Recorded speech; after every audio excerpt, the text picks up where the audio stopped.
Et salut tout le monde, c'est Isoka et bienvenue pour cette vidéo pour une présentation de ma collection de single issues. Première partie, les indés, donc principalement du Image Comics, mais pas que, il y a un petit peu de Boom Studios, de Dark Horse Comics, de Dynamite, de Distillery et d'IDW, peut-être que j'en oublie, on verra dans le détail. Il y a aussi oui du Awa ou du Aftershock, on verra un petit peu ça dans le détail. Alors voilà, j'avais envie de vous présenter un petit peu ça, donc excusez un petit peu les reflets lumineux à cause des protections plastiques. Donc je me suis un peu mis au single issues et à la VO plus généralement depuis maintenant plus de 5 ans, bientôt 6 ans. Donc après au début du Covid en gros, ça me frustrait de plus pouvoir me rendre en librairie et de prendre mes tomes VF, donc et puis bon voilà, je suis prof d'anglais, donc l'anglais j'ai pas trop de soucis à le lire ni à le parler. Donc pourquoi j'avais pas encore franchi le cap de la VO, je sais pas trop. Donc voilà, maintenant ça fait à peu près 5 ans, donc ça c'est vraiment juste en indépendant. Donc comme vous pouvez le voir, j'ai classé par ordre alphabétique. Donc voilà, je vais rentrer un petit peu dans les détails ensuite. Hop, là on voit pas trop. Voilà. Ça c'est plutôt les grands formats, dont j'y reviendrai tout à l'heure. Et là j'ai un peu triché, vous allez me dire, mais quoi? Comment? Fable? Vertigo? Mais c'est édité chez DC? Oui, tout à fait, mais voilà, il n'y avait plus trop de place chez DC, qui sera la partie 2. Donc voilà, on va commencer tout d'abord avec Ain't No Grave. Donc je vais probablement pas vous montrer les intérieurs, mais c'est les covers, et de toute façon la plupart des comics, je vous en ai déjà parlé. Donc Ain't No Grave de Scotty Young, Jorge Corona et Jean-François Beaulieu. Donc évidemment j'avais tellement aimé Middle West ou The Me You Love in the Dark que j'ai franchi le pas des singles. Donc voilà, je vous présente les différentes covers que je trouvais très belles. En plus, chaque numéro, c'était une étape différente sur le chemin du deuil. C'était vraiment très très beau. Avec la confrontation finale évidemment. Ensuite, All Against All de Alex Paknadel et Kaspar Winsgard. C'est surtout pour ça que je l'avais pris. C'est vraiment très très beau. Je suis même pas sûr que j'avais lu toute la mini. Je crois que j'avais lu que les 2 premiers numéros, alors que j'ai l'intégralité. Donc il faudra regarder, moi, un magnifique cover. Il faudra vraiment que j'aille au bout de cette mini. C'est notamment grâce à Deviant, lors d'un lundi des Déviantes, où il parlait un petit peu de justement qu'il avait été assez impressionné par les intérieurs de Kaspar Winsgard, et je le rejoins complètement. C'est vraiment très très beau. Donc voilà, mini en 5. Ensuite, Mark Millar, The Ambassadors, voilà, qui est évidemment dans le Miller World. Vous le savez, c'était un petit peu justement des ambassadeurs de différents pays pour devenir un des super-héros. Voilà, 8 milliards de gens, mais 6 seulement peuvent avoir des super-pouvoirs. Qui choisiriez-vous? Donc première cover de Frank Quitely, d'ailleurs dessiné par Frank Quitely. Deuxième numéro dessiné par Karl Kersch, mais j'ai encore pris une variante cover de Frank Quitely parce que je suis incorrigible. Le numéro 3, Travis Charest, avec le super-héros français, avec du français dans le texte. Regardez ça, viande de sélection. Voilà, pêche de petits bateaux, n'est-ce pas? Vin de propriété. Non, mais quand même. Il y a un effort, c'est beaucoup mieux que Brian Azzarello, en dirait d'autres. Wink, wink, Comics Code. Ensuite, Olivier Coipel pour, je crois, la super-héroïne brésilienne dans les favelas. Et puis Matteo Buffagni pour le dernier, voilà, australien, je crois. Et c'était plutôt sympa. Alors certains diraient oui, mais ça peut pas être plus. Ah, mais j'ai oublié le dernier d'ailleurs, excusez-moi. Bah oui, le dernier quand même, Matteo Scalera pour la confrontation finale. Oui, c'était un petit peu comme d'habitude Deus Ex Machina, un peu facile avec Mark Millar, mais bon. Ensuite, celui dont on doit plus prononcer le nom, et à juste titre, avait fait une mini également dans l'univers de American Gods, Anansi Boys. Je crois que j'ai 5 numéros. Je crois que je me suis arrêté là malheureusement. Alors je sais plus si c'était plus édité ou si ça se finit en 5, mais je crois pas. Je crois qu'il y a au moins 7 ou 8 numéros. Donc on verra si je peux me les procurer par la suite. Ensuite, on enchaîne sur une série de Tom King, Peter Gross et Tamra Bonvillain à la colorisation chez Boom Studios. Animal Farm, que j'ai beaucoup aimé et dont je vous ai déjà parlé sur la chaîne. C'est un petit peu Animal Farm de George Orwell, en fait, tout simplement, qui est repris par Tom King, un petit peu. Comment s'organiserait cette société de chats, chiens et lapins, si jamais ils arrivaient un petit peu à s'organiser, à prendre en considération peut-être leurs différences ou leurs similarités. Enfin, c'est vraiment très intéressant. Très bien dessiné. Au niveau des aptitudes animalières, c'est assez bluffant. Malheureusement, Tom King en met partout et il laisse pas assez de place à respirer. J'étais à 2 doigts du coup de cœur, et puis à la fin, il m'a un peu fatigué encore, Tom King, dans son écriture. C'est vraiment dommage parce que ça reste un très bon titre.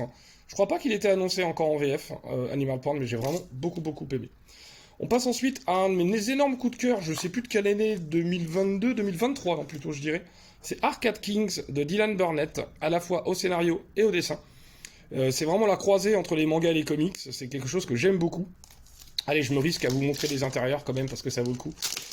Dylan Burnett, on l'avait vu au dessin, je crois que sur Cosmic Ghost Rider, je crois, si je dis pas n'importe quoi. Donc voilà, je vais manipuler comme je peux, mais voilà, c'est pour vous montrer un petit peu les intérieurs, que je trouve vraiment très chouette, très dynamique. Il y a vraiment quelque chose que j'ai adoré.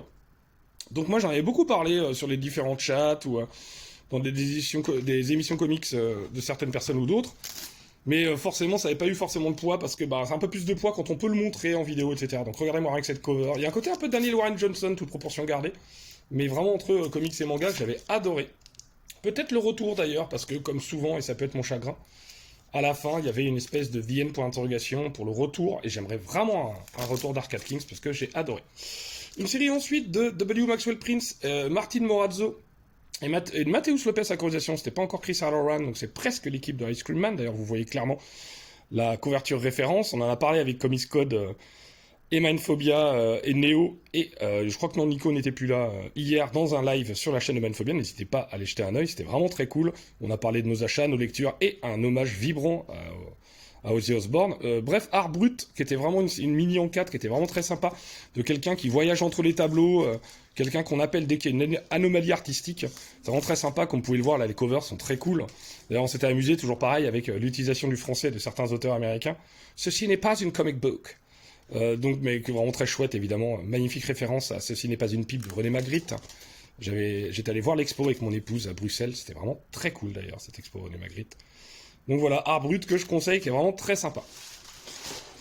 Hop, ensuite, ça, évidemment, je les ai en VF, je les ai en omnibus VO, mais si j'étais à Chypre, il y avait un comic shop, et je me suis dit, pourquoi pas. On va se prendre un petit numéro de The Boys, complètement random. C'est le numéro 16. Ensuite, ça, je suis très content, Island Laddie, qui est ma mini préférée de The Boys, que j'aime énormément, de Huey, qui va vraiment pas bien à ce moment-là, et qui fait un retour aux sources, qui retourne voir sa famille en Écosse, parce que voilà, loin de tous les tracas, à la fois de The Boys et de ses tracas sentimentaux. Moi j'aime énormément The Boys, je vous l'ai déjà dit. On enchaîne ensuite avec toujours Image Comics, Bear Pirate Viking Queen, ce nom un petit peu improbable, et là aussi, tant pis ASMR, mais je veux absolument vous remontrer des visuels, je vous en ai déjà parlé dans des vidéos évidemment. C'est Comics du Prof qu'on avait parlé dans une émission avec nous, et il m'avait fortement donné envie, et voilà, j'ai pris complètement au hasard, mais regardez-moi ça, c'est Jonathan Marks Baravecchia, je crois, au dessin, et c'est Sean Lewis au scénario. Et c'est vraiment quelque chose qui m'avait plutôt stupéfait au niveau des dessins. Alors, je suis désolé, j'ai une main de téléphone et une autre main, donc c'est pas évident, mais voilà. Pour que vous ayez une petite idée, c'est sorti en TPB, c'est 3 gros numéros en VO, c'est vraiment très très chouette, que je fasse pas de bêtises. Voilà, ensuite, voilà, le numéro 2, donc c'est seulement 3 numéros. Les 3 numéros oversize, je crois qu'ils font entre 60 et 80 pages chacun. Pareil, je ne crois pas avoir entendu d'une sortie VF. Behold Behemoth chez Boom Studios, une série dont on vous a parlé assez régulièrement, notamment avec Mr. Honey Bunny, qui lui aussi en parlait pas mal du temps de Comic City. Je crois pas que c'est une série qu'ils avaient chroniquée sur Comic City, parce que... Mais je reviendrai à Comic City. Comic City, je leur dois beaucoup de séries aussi. C'est eux qui m'ont donné envie d'aller sur pas mal de séries régulières ou de mini, j'y reviendrai. Behold Behemoth, c'était vraiment très bien. Tate Brombal au scénario, Nick Robles au dessin. Mais oui, c'est peut-être des noms qui vous disent quelque chose si vous suivez DC Comics, puisque Tate Brombal, c'est celui qui est actuellement au scénario de Batgirl. Nick Robles, c'est celui qui a fait les dessins des 3 premiers numéros d'Absolute Flash. Donc voilà, entre autres. Et j'ai adoré, c'est une mini en 5 sur un rapport entre quelqu'un qui est mal, je crois qu'il a perdu son frère, ça commence comme ça, lors des funérailles de son frère, et je crois qu'il travaille en tant qu'assistant social aux services sociaux, et il entend parler d'un maltraitement d'une jeune fille par une famille, et là, il y a quelque chose qui va commencer, un rapport entre lui et cette petite fille qui regorge de pouvoirs insoupçonnés, un rapport absolument génial, des dessins extraordinaires, j'avais adoré cette mini. Pareil, je ne crois pas, je suis même sûr qu'elle n'ait pas été éditée en VF, et c'est franchement dommage, parce que c'est vraiment très très bon. Très belle cover, là, je pense que c'est une variante cover, je ne sais pas de qui c'est, mais bon, puis j'ai la flemme d'ouvrir, je vous avoue. Allez, on continue, parce que sinon cette vidéo va durer des heures et des heures. Beneath the Trees, One About the Seas, pareil, j'en ai parlé hier lors du même live, parce que j'ai découvert récemment l'édition VF chez Ankama, Beneath the Trees of Wonder 6 de Patrick Horvath. Et ça a été franchement un grand kiff. J'ai adoré cette lecture, j'ai adoré la proposition, les dessins de Patrick Horvath. Allez, je vous montre vite fait. Hop, désolé à chaque fois pour le côté ASMR, le délicieux son du déblistage, parce que je l'ai pas dit, mais ça aussi, quand on collectionne des comics VO, pensez à prendre des protections plastiques et des cartons. Donc voilà, je trouve ça vraiment très chouette. Donc des animaux anthropomorphiques, c'est évidemment la suite de Beneath the Trees Where Nobody Sees. On voit un personnage qui est lié avec une des victimes, voilà, j'en dis pas plus. C'est vraiment très très chouette, j'ai adoré ce numéro 1, c'était vraiment très bien. On enchaîne ensuite avec Black Cloak, voilà, juste le numéro 3, oui, parce que les deux premiers, je crois que je les ai offerts, je sais plus, mais en tout cas c'est une série dont je vais me débarrasser, de Kelly Thompson et Meredith McLaren. Je crois que pourtant, elle a gagné un Eisner Award pour cette série, Kelly Thompson, mais voilà, j'étais pas du tout rentré dedans, notamment à cause des dessins de Meredith McLaren qui m'avaient pas convaincu. Allez, je continue, j'allais vous montrer des images, mais non, c'est pas la peine. Black Hammer The End. Je croyais que c'était la dernière, mais pas du tout, puisqu'ensuite ils ont fait Spiral City. J'aime beaucoup l'univers de Black Hammer chez Dark Horse. Jeff Lemire au scénario. Malachi Ward au dessin. Donc une mini, je crois, en 5, je sais plus, je vais vous dire ça. Donc je l'ai pas encore lu, je suis à la bourre dans l'univers de Black Hammer. Donc voilà. Là, vous reconnaissez évidemment Skull Digger. Ouais, je crois que c'est Skull Digger. Le Skeleton Boy, ça doit être son acolyte. Ouais, mais c'est bien en 6, en fait, c'est pas en 5. Un personnage qui peut vous faire penser à d'autres personnages chez le Big Two. De toute façon, Black Hammer, c'est ça. C'est beaucoup un pastiche des Big Two, quelque chose de vraiment très chouette, qui était une déclaration d'amour et un hommage un petit peu à tous les genres et toutes les grandes périodes des comics. C'est vraiment quelque chose que j'aime beaucoup, moi, Black Hammer. Mais en VF, pareil, on n'a pas l'intégralité du tout de la série, puisqu'on n'a pas Black Hammer Reborn, et on a très peu de spin-off. On a Sherlock Frankenstein et la Légion du Mal, on doit avoir Dr. Star et les Lendemains Perdus, on a justement Skull Digger et Skeleton Boy, et c'est à peu près tout. Je pense qu'on n'a pas Black Hammer 45, on n'a pas Quantum Age, on n'a pas Colonel Weird, on n'a pas Barbalien, etc. On continue cette fois avec Block Commandment. Alors Block Commandment avec cette magnifique couverture parodique, comme aime le faire Simon Kundranski. Simon Kundranski, je l'avais découvert moi principalement sur une autre série dont on parlera plus tard.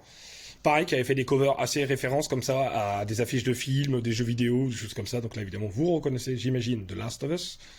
Et c'était une série très sympa, une mini en 4, sur justement l'Empire, enfin, le rapport un petit peu, façon Morse un peu, cet excellent film suédois. J'ai oublié le nom du réalisateur, mais voilà, je vous conseille ce film, Let Me In, sur son remake américain. Donc un peu ce rapport entre deux personnes très proches, et notamment dont l'un d'entre eux est lié dans une condition un petit peu compliquée. Bon, vous l'avez compris, c'est un vampire. Les covers sont pas très très discrètes là-dessus. Et c'était vraiment très cool, une mini en 4, et Simon Kudronski, si vous connaissez pas trop son style, c'est vraiment très sympa. Je vous montrerai plutôt sur sa deuxième série. On enchaîne ensuite avec une série étiquetée Mad Ghost. Et oui, Mad Ghost, vous le savez, on en a déjà parlé avec Mind, c'est l'ancêtre un petit peu de Ghost Machine, finalement, c'est les prémices. Et il n'y avait pas que Geiger, figurez-vous, il y avait également Blood Tree, qui est une sorte de polar écrit par Peter G. Tomasi, et dessiné par C. Mitch. Alors les dessins, c'est pas forcément ce qu'il y a de mieux là-dedans. Brad Anderson d'ailleurs, c'est pour ça de voir le cover, je crois, ou Gary Frank, je sais plus. Mais en tout cas, voilà, Blood Tree, c'était plutôt sympa, c'était vraiment très efficace, un polar un peu façon Seven, qui était vraiment très bien. Et voilà, évidemment, on en parle assez peu, pas de VF, mais c'était plutôt cool. Voilà. Une mini en 6. Avec des covers plutôt sympas. On enchaîne ensuite avec l'univers Valiant Bloodshot Unleashed de... je crois que c'est de Dennis Camp, tiens. Eh mais oui, vous voyez, on se demandait un petit peu ce qu'il avait fait, Dennis Camp. Alors, il avait déjà fait, je crois, Children of the Vault, qui était apparemment une excellente mini Lark Krakoa. Il va vraiment falloir que je me la procure. Oui, c'est bien Dennis Camp, vous voyez. C'est bien Dennis Camp avec John Davis Hunt, et c'était une excellente mini Bloodshot Unleashed en 4, que j'avais beaucoup aimé. Malheureusement, elle méritait d'avoir beaucoup plus que 4 numéros. Mais Valiant, à ce moment-là, ça allait très très mal. Ça va pas mieux maintenant, vous me direz. Il y a très peu de séries qui sortent. En tout cas, voilà, c'était une mini en 4 qui m'avait franchement convaincu, que j'avais trouvé très bonne. Et je savais pas du tout que c'était Dennis Camp au scénario. Donc, Dennis Camp que j'aime énormément sur Absolute, Martian Manhunter, on en reparlera dans la partie d'ici. Donc voilà, Bloodshot Unleashed, une mini en 4. On voit même plus les covers, parce que là, ça y est, je me fais ensevelir. Ensuite, on arrive dans le Bon Orchard Meters, pardon, 10,000 Black Fathers de Jeff Lemire et Andrea Sorrentino, à la fois respectivement au scénario et au dessin, Dave Stewart à la colorisation. Voilà un univers dont on a appris récemment.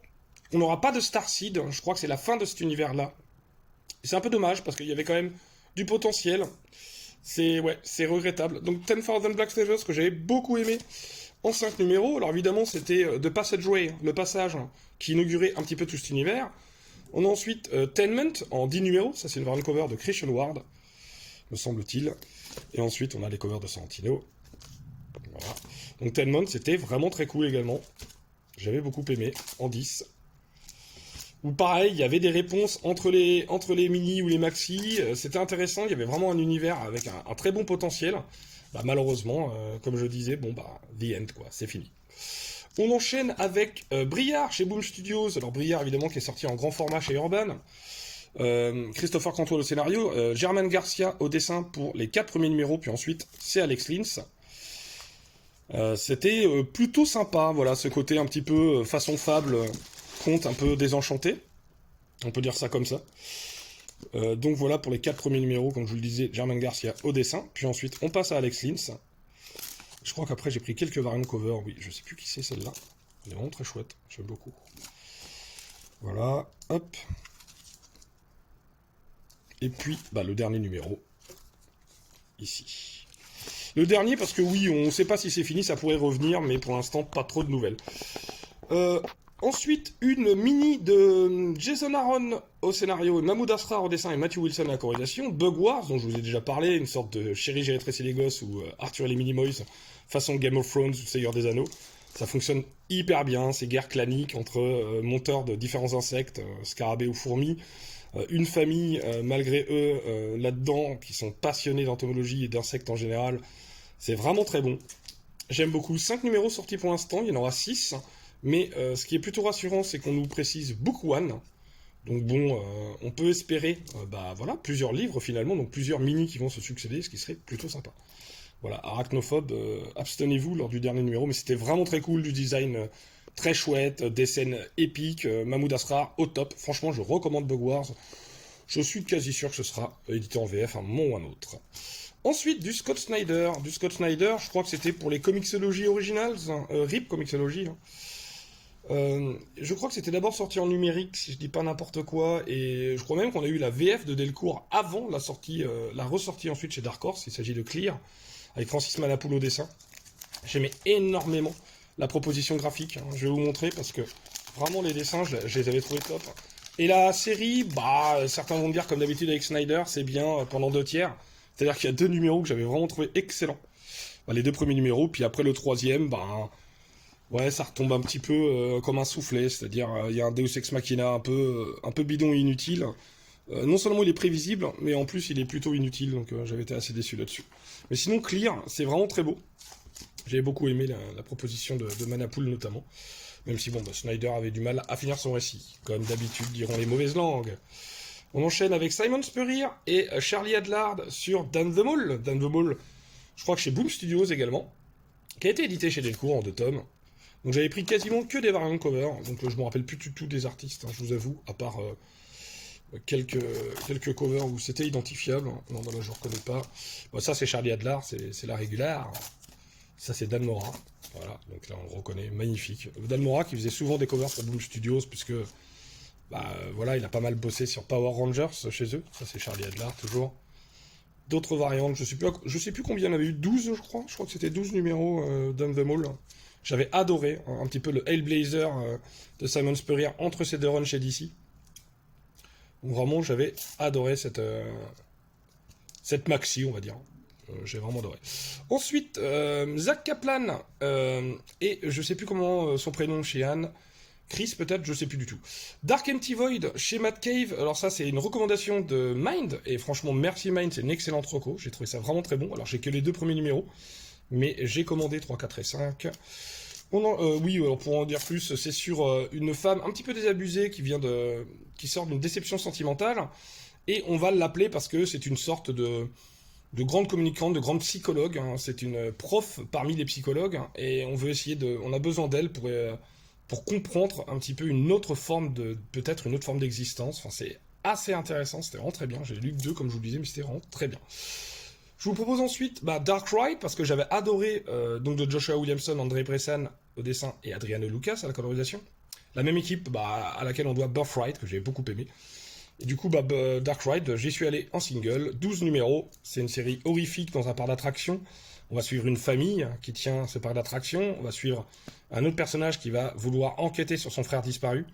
J'avais vraiment... Ça, c'est une cover de Jorge Corona, d'ailleurs.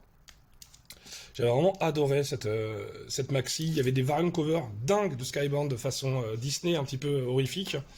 Mais c'était des incentives et j'avais pas pu mettre la main dessus, malheureusement. Mais sinon, franchement, rien que ces mascottes sont géniales. J'ai adoré cette série. Même si petit regret, ça aurait pu faire 16 ou 20 numéros, mais Joshua Williamson, entre les sirènes d'Image Comics avec tous les National Universe, les Cobra Commander, Duke ou G.I. Joe, et puis DC Comics, évidemment, avec tout l'univers DC, Superman également, enfin, il était sur pas mal de séries, donc forcément. Seulement 12 numéros, dommage, c'était très bien. On enchaîne sur Dawn Runner évidemment de Ramvi, de Evan Kegel au dessin. Oui, alors ça c'est une variant cover de, je sais plus comment s'appelle, Bergara je crois. J'étais assez déçu de cette variant cover parce qu'on n'avait pas le dessin et j'aurais dû prendre des covers d'Evan Kegel qui sont beaucoup plus belles. Donc voilà, une mini en 5 qui devait être initialement en 4. Quelque chose qui fait furieusement penser à Evangelion, mais sans que ce soit aussi bon. Il y a des planches qui sont franchement magnifiques d'Evan Kegel, que vraiment, moi je l'avais connu d'abord sur les covers de Detective Comics. Gigos nous a rappelé qu'il avait fait un petit numéro avec sur le Catwoman de Ramvi, déjà lui, Ramvi. Et vraiment c'est très beau, même si certaines scènes d'action, je trouvais, prêtaient à confusion et perdaient en lisibilité. Je l'avais déjà signalé. Ah, une petite cover de Deadly Class, mais ça c'est pour mon Néo, ça. Néo, je te la garde au chaud, c'est le numéro 6, et j'aimais beaucoup cette cover, je me suis dit qu'elle te plairait. Ça c'est pour toi, dès qu'on se voit. Ensuite, Department of Truth, vous allez me dire numéro 23, mais qu'est-ce qui s'est passé? Bah, tout simplement, j'ai pris les 4 premiers TPB, et j'ai tellement adoré ensuite que j'ai pris les singles. Le gros paradoxe, c'est que je les ai toujours pas lus. Je suis à la bourre, donc pourtant j'en ai une dizaine, je crois, on en est déjà au 32. Donc voilà, j'aime beaucoup les covers, mais sinon c'est une de mes séries préférées, mais qui est très exigeante. Donc souvent, je relis les tomes précédents. Ça, c'est une variante cover de Fernando Blanco, une incentive, je crois, j'ai craqué. Elle est très belle. Donc sinon, les covers de Martin Simmons régulières, je les aime énormément aussi. Comme vous pouvez le voir, il y a souvent beaucoup de choses autour de l'histoire de l'Amérique, toujours autour du principe selon lequel la croyance populaire façonne la réalité de notre monde. Donc forcément, cette dernière est changeante selon les croyances populaires. Enfin, c'est assez brillant. Donc voilà, un petit peu toutes les théories du complot qui sont étudiées, qui sont réfléchies, qui sont envisagées, et on en apprend même certaines, donc j'ignorais complètement l'existence. Enfin, c'est passionnant, c'est génial, c'est très très bien écrit et magnifiquement mis en image, je trouve, par Martin Simmons et Jordi Belair. Alors, faut aimer le style, mais c'est vraiment un style assez magnifique, je trouve. On enchaîne sur James Tynion IV, toujours lui au scénario, cette fois Joshua Hickson au dessin et à la colorisation, The Deviant. Une maxi en 9 que j'ai beaucoup aimé, ça c'est une variant cover de James Aaron, je crois, ou Daniel Warren Johnson, je crois, je sais plus. J'ai un doute, bon, c'est pas grave. Non, c'est Stokoway. Voilà, c'est Stokoway, ça m'est revenu. C'est James Stokoway, cette variante. Donc voilà, une maxi en 9 que j'ai adoré, que je trouve très bien. Une espèce de comics très personnel, à la fois sur un auteur de comics, justement, qui rend visite à un tueur en série qui ne cesse de clamer son innocence par rapport à des meurtres qu'il aurait commis au moment de Noël. Il y a de cela des décennies, donc il y a vraiment ce rapport un peu silence des agneaux entre Clarence Starling et Hannibal Lecter. Mais on a également beaucoup de choses sur la sexualité, sur l'homophobie, sur la difficulté aussi, soit d'assumer en fait son intention sexuelle ou ses préférences sexuelles, et surtout subir le regard et la pensée vraiment nauséabonde de certains autres, quoi. Vraiment, j'ai adoré cette maxi. Je crois qu'on attend le tome 2, justement, pour Halloween, hein, je pense, en VF. Et je pense que ce sera très bien. Duo Power Bomb, alors là, c'est juste une variant cover de James Aaron, parce que je voulais absolument me procurer la série en single, mais elle n'était plus disponible. Donc, j'ai pas encore lu cette série, parce que j'attends, en fait, un grand hardcover en VO. qui n'est toujours pas sorti, donc sinon j'irai peut-être sur la version d'Urban. Ensuite, Kevin Eastman et David Avalon au scénario, Ken Bishop au dessin, Drawing Blood, on en a pas mal parlé aussi dans l'émission de Manphobia, ça fait un moment que la série est en pause malheureusement, mais on aimait beaucoup cette série. Pareil, une série semi-autobiographique quand même un petit peu sur Kevin Eastman et la création des Tortues Ninja. Là on parle de Rad Dog Dolls, ou je sais plus trop comment elle s'appelle, une création, mais moi aussi une situation inextricable, ça c'est une cover de Santoluco, que j'aime beaucoup. Une situation inextricable avec la mafia lituanienne, enfin c'était vraiment très très cool, mais seulement 7 numéros sont sortis, on attend le 8e depuis un petit moment maintenant. Je crois qu'il sort bientôt normalement. Dave Frascio, alors ça c'est Ernesto, merci Ernesto, c'est un conseil, c'est un one-shot de Mark Russell que je trouve très intéressant, façon un peu, ça m'a fait énormément penser à un épisode de Black Mirror sur justement le fait de se mettre des pouces ou de se regarder les uns les autres. Je rangerai mieux ensuite, vous voyez, c'est un petit peu le bazar, forcément. Deuxième colonne, comme vous pouvez voir, il y en a encore beaucoup, donc on va essayer d'aller un peu plus vite.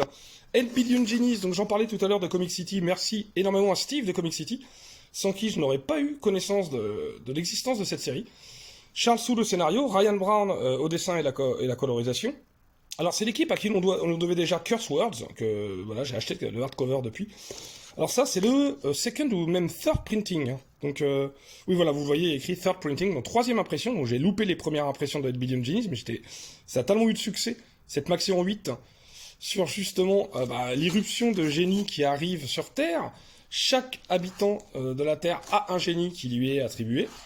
Donc vous voyez, les second printing ou third printing sont pas super parce que je trouve que c'est des covers qui se répètent un peu. Donc j'étais un petit peu déçu, c'est à partir du numéro 5 où j'ai les first printing. Alors les first printing, c'est tout simplement toujours le génie avec, cette fois, un petit peu plus des protagonistes et de ce qu'ils sont en train de faire durant cet épisode. Bon voilà, une maxi qui était un énorme coup de cœur en 2021, à cheval sur 2021-2022 je crois. J'ai vraiment adoré, j'ai trouvé ça génial. D'ailleurs la même équipe est sur Lucky Devils en ce moment, qui sort de manière très très espacée. J'en reparlerai peut-être un petit peu plus tard, parce qu'il doit être également dans la collection. Donc voilà pour 8 Billion Genies. Ensuite, les séries, pareil, on enchaîne, merci, toujours Steve de Comic City. Alors pareil, Elvira, moi je me dis, oh Elvira, cette nana aux gros boobs avec un énorme décolleté là, c'est un peu pour les beaufs, qu'est-ce que c'est que ce truc hein. Et il m'a dit, non, mais détrompe-toi, c'est hyper drôle, c'est vachement bien, c'est hyper référencé sur justement des films d'horreur. Bon, ok, pourquoi pas. Donc déjà, les covers, plutôt sympas, en noir et blanc, je les aime beaucoup, j'ai pris les premières comme ça, évidemment. Référence à Psychose. Ici, Cut, Stanley Cut, que je trouvais très drôle, référence évidemment à Shining. Donc c'était vraiment très cool. Ensuite, je vais pas vous le dire, je vais pas vous faire l'affront à chaque fois de vous traduire les références, mais voilà, avec le petit pchit pour la laine. C'était vraiment très cool, Elvira in Horrorland, j'ai énormément ri. C'est très très bien écrit. Donc David Avalon au scénario. Au dessin, c'est variable, je sais plus trop. C'est Califano, je crois. Oui, c'est ça. Donc ça, c'est une variante de je sais plus qui. Who do you expect? Jeff Goldblum? Donc voilà, on s'amuse avec ce magnifique télépod. Ensuite, une autre mini, parce que du coup, j'ai tellement aimé que je suis allé sur les suivantes, évidemment. Monsterland, cette fois. Dessiné par Ball, je sais plus son prénom. Et toujours David Avalon au scénario. Donc voilà. J'avais vraiment kiffé aussi Monsterland, c'était vraiment très cool. Ensuite, on a Elvira meets H.P. Lovecraft, où l'auteur n'y va pas par quatre chemins en disant à quel point Lovecraft était un sombre connard, mais un génie néanmoins. Donc ça, c'est plutôt pas mal. Et c'était vraiment très cool, avec le Necronomicon, avec tout un lore. Alors, moi, je connais moins Lovecraft, mais voilà, sur les Elder Ones, etc. Enfin, tous les personnages de la mythologie Lovecraftienne. Et on attend en vain la suite, Meets Betty Page, ça devait être, toujours pas sorti chez Dynamite. Donc j'espère que... David Avalon aussi, visiblement, il aura pas mal de projets, parce que Drawing Blood a pris pas mal de retard également, donc voilà. On enchaîne avec un comics qui m'a été rapporté tout droit de Alcatraz, la prison elle-même de mon beauf. Donc il m'a dit, écoute, je suis obligé de te rapporter ça, regardez. Voilà. Donc c'est plutôt rigolo, donc un comics qui est vendu uniquement, je crois, aux États-Unis ou auprès de la prison. James Tynion IV, encore lui, et Michael Walsh, c'est une création de tous les deux, même si ensuite on aura d'autres personnes au dessin. Exquisite Corpses, une sorte de battle royale en quelque sorte, orchestré comme ça pour se divertir entre les familles les plus riches. J'ai lu les 2 premiers numéros et je vous parlerai du 3e mercredi prochain, je crois, dans un stop ou encore pour l'émission de Mindphobia. Donc voilà, si vous voulez mon avis sur cette série, plus globalement, bah, rendez-vous mercredi prochain. On enchaîne avec Jerry Degan, et je crois que c'est Gary Brown au dessin, Chris O'Halloran à la colorisation. Falling in Love on the Path to Hell, je crois que ça sera une maxi en 11, mais je suis pas certain. Voilà, avec cette affiche très Star Warsienne, je trouve.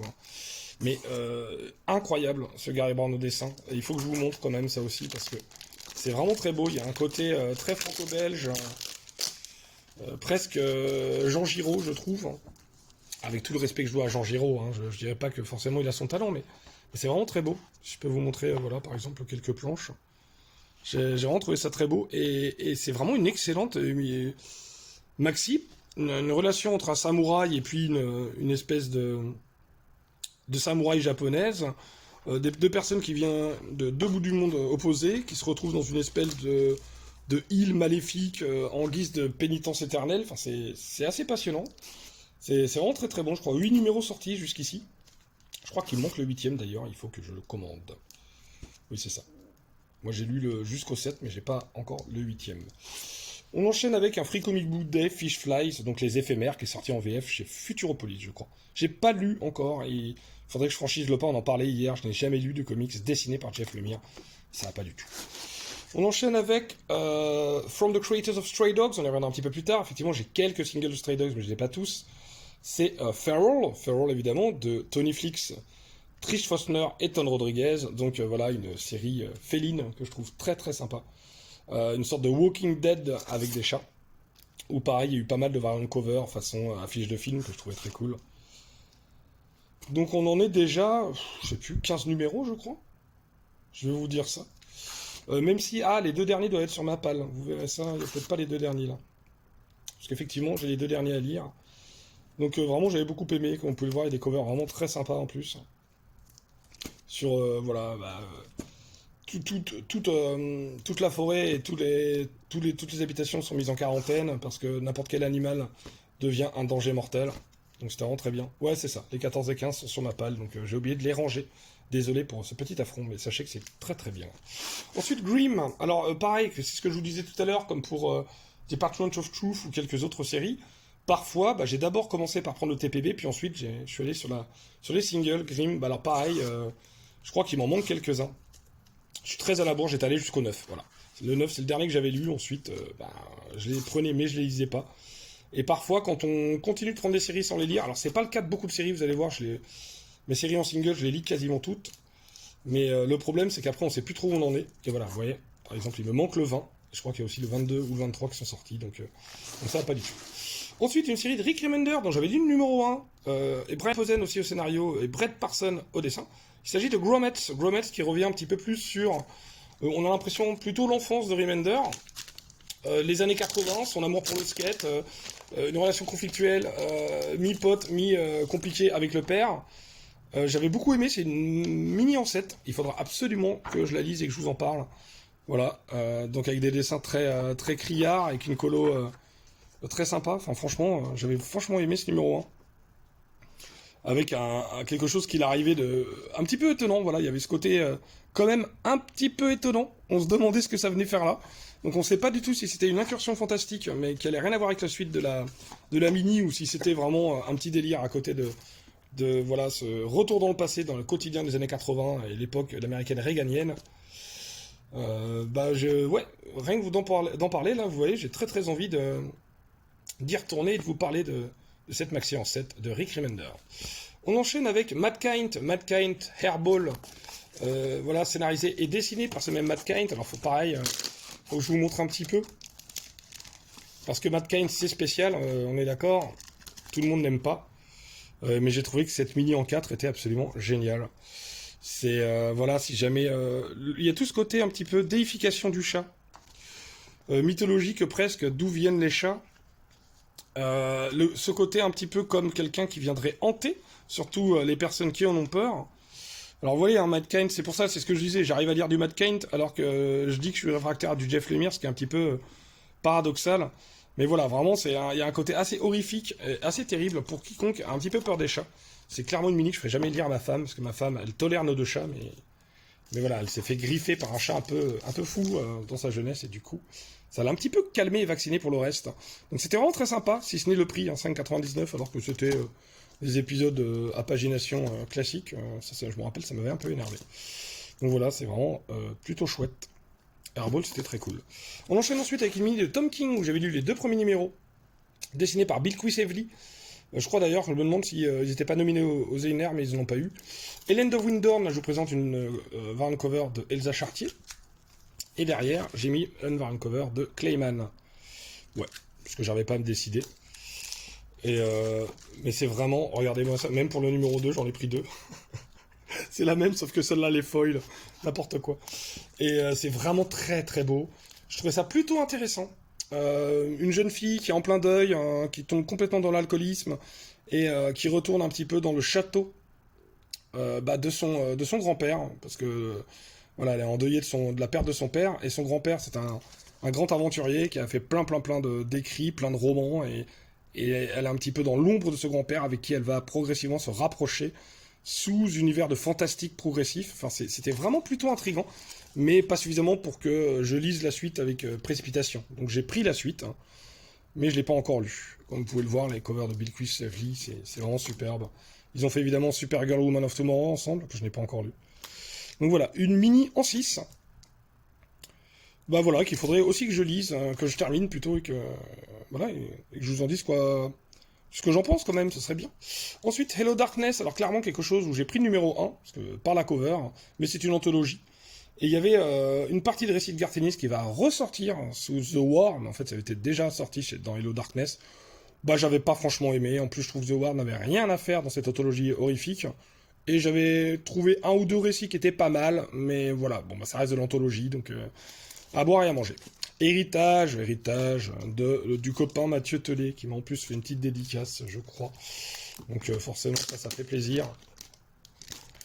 Et il faudrait absolument que je lui prenne Bring Out de Bad Guy, ça va pas du tout. Je suis pas un bon copain, quoi. Excusez-moi pour ce problème de cadrage. Hop.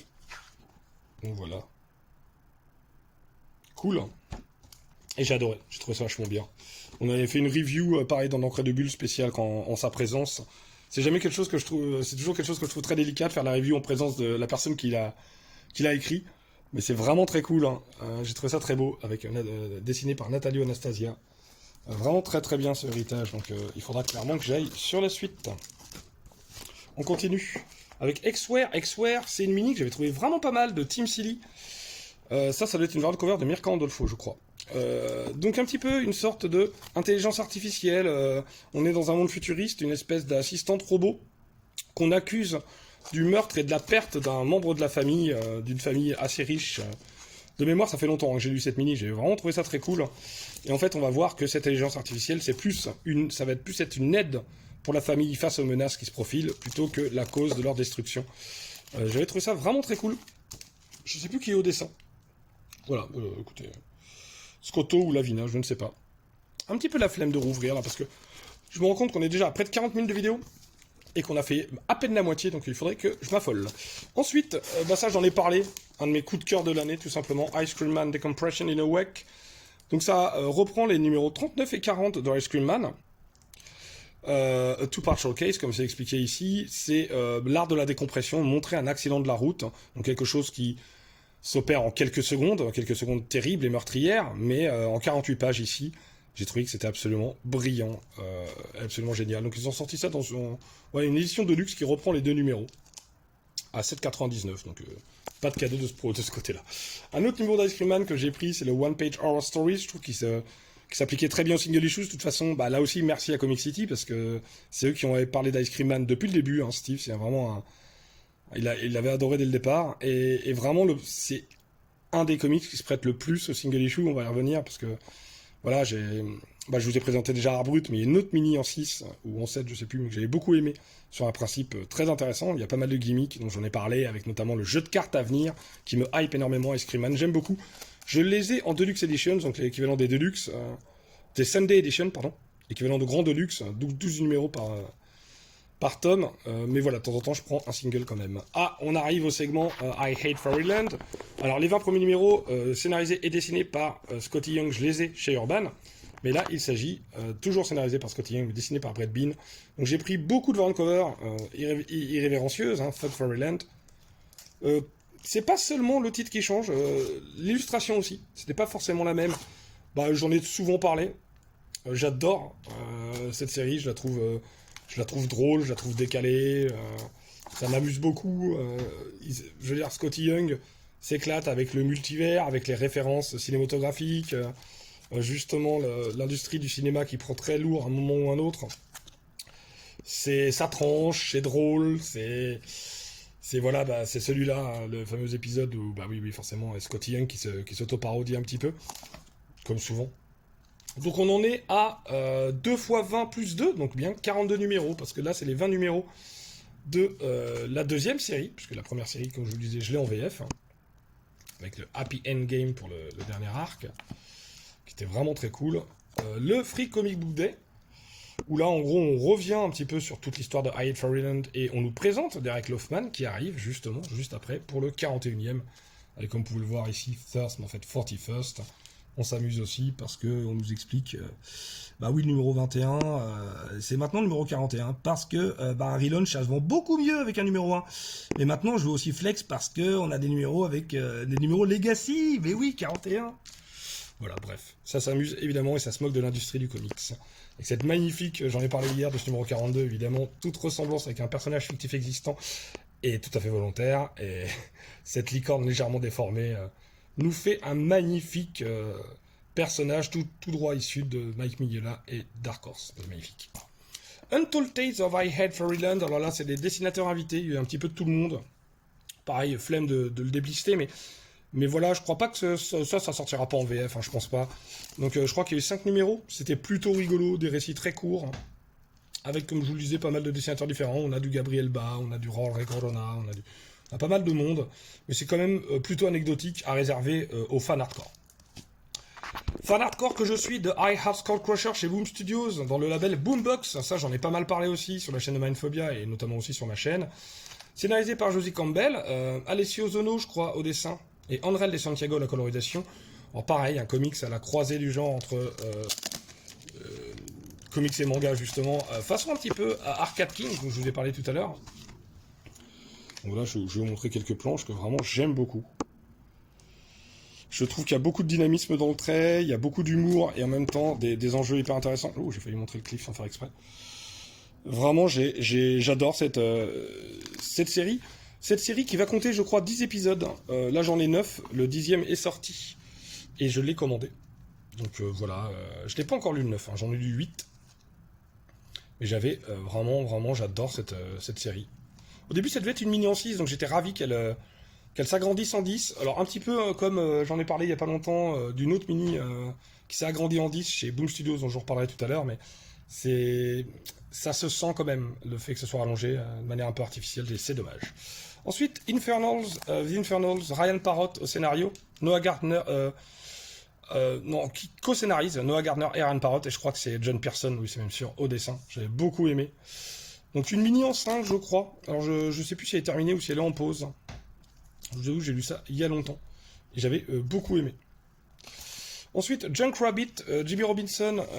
C'est la cover qui m'a donné envie d'aller dessus. Cette espèce de lapin légendaire qui sortirait des déchets. Donc on est encore dans un monde post-apo où un petit peu le monde de la décharge, le monde du dessous, façon gun, voilà, un peu un classique de la SF. Et franchement, ça marchait plutôt bien. J'avais bien aimé cette mini. Que j'avais trouvé très cool. Est-ce que ce serait pas une variant cover de Scotty Young, ça, mais si, absolument.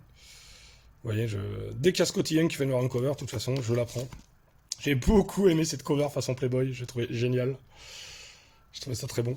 Donc voilà, Junk Rabbit, c'était franchement fun. Voilà, petite mini en 5 que je recommande si jamais vous avez la possibilité de la procurer en TPB. Évidemment, Kaya. Alors Kaya, pareil, j'en ai parlé énormément, pas plus tard qu'hier d'ailleurs. Lors des numéros 26 et 27 je crois, donc Kaya j'ai absolument tous les numéros. Comme le disait Philippe, Comics Code, normalement, les numéros 6, il le disait bien ici, c'est Discover the Origin of Kaya's Mysterious Magic Arm, tout ça, ça devait être des stand-alone normalement. qui ne devait pas sortir dans les TPB, mais je crois que... Je sais pas si c'est encore le cas. Philippe m'a assuré que oui, donc je crois que c'est le cas, parce que il se trompe rarement, voire jamais. Ici, vous avez une variant cover de Daniel Warren Johnson. Ah là là, ça pète. Mais je n'ai pas beaucoup pris des variant covers, parce que j'aime beaucoup la manière dont il résume en bas, façon vieux comics et tout, je trouvais ça vraiment cool. Et Kaya, c'est une série que j'aime énormément depuis le début. Ah, une autre variant cover, cette fois, c'est de James Aaron, je pense. Ouais, c'est ça. Que j'aime beaucoup Daniel Warren Johnson et James Aaron, qui seront tous les deux, je crois, sur un annual d'un épisode d'Absolute, je crois. Donc voilà, le numéro 13, le 14, voilà un peu plus vite, hein. Le 15, le 16, le 17, ah bah si, c'est une grande cover, ça aussi. Je n'en connais pas le dessinateur ou la dessinatrice, là, je peux pas vous le dire. Le 18, avec un personnage très important, personnage de Razel. Vous voyez, là aussi, stand-alone issue, donc souvent, en général, entre deux arcs, il y a toujours ces stand-alone issues. D'ailleurs, celui-là était assez génial, hein, je me rappelle très bien. Ça aussi, c'est une variant cover, tiens. J'en ai pris plus que ce que je crois des variant cover de Kaya, finalement. Le 21, le 22, le 23, je commence à avoir mal au dos. Le 24, le 25, un stand-alone aussi, vous voyez, à chaque fois, il y a stand-alone issue. Et New Story Arc avec le 26 et le 27. Le 28 est sorti cette semaine, il est commandé. Zach Kaplan encore, après Dark Empty Void, voilà, dont j'ai parlé rapidement. Kill All Immortals, cette fois dessiné par Fico Ossio. Fico Ossio qu'on va voir de plus en plus aussi chez DC Comics. J'ai vu qu'il était sur pas mal de séries, notamment en dessinateur filler, mais c'est très sympa. Kill All Immortals, une mini en 5 que je trouvais très cool. Alors, je crois que j'ai que 4 numéros, et j'avais oublié le 5ème et je l'ai commandé. Et je les avais lus en plus les 4, j'avais trouvé ça plutôt cool, mais que voulez-vous. Nous avons ici ensuite cette case exclusivement consacrée à Ghost Machine. Et voyez-vous, elle est pleine. Donc ça va pas du tout. Il va falloir que je prenne We Need a Bigger Boat, comme on dirait dans Les Dents de la Mer. Première série Geiger, mais je crois que c'est Third Printing. Start my nose for 30 seconds without blinking, then look at the ceiling. Voilà, si vous voulez. Je vais pas laisser 30 secondes comme ça, vous pouvez appuyer sur pause si ça vous amuse. Il vous propose de fixer son nez pendant environ 30 secondes sans cligner des yeux, puis ensuite regarder le plafond. Et sensation garantie. Bon, on a essayé avec mes élèves, c'était pas flagrant. Donc Geiger, première série, je crois que c'était une mini en 6, j'ai un doute, que j'avais trouvé vraiment très sympa, une série post-apo assez classique, mais très cool. Mais c'est vraiment la deuxième série qui me convaincra complètement. J'y reviendrai.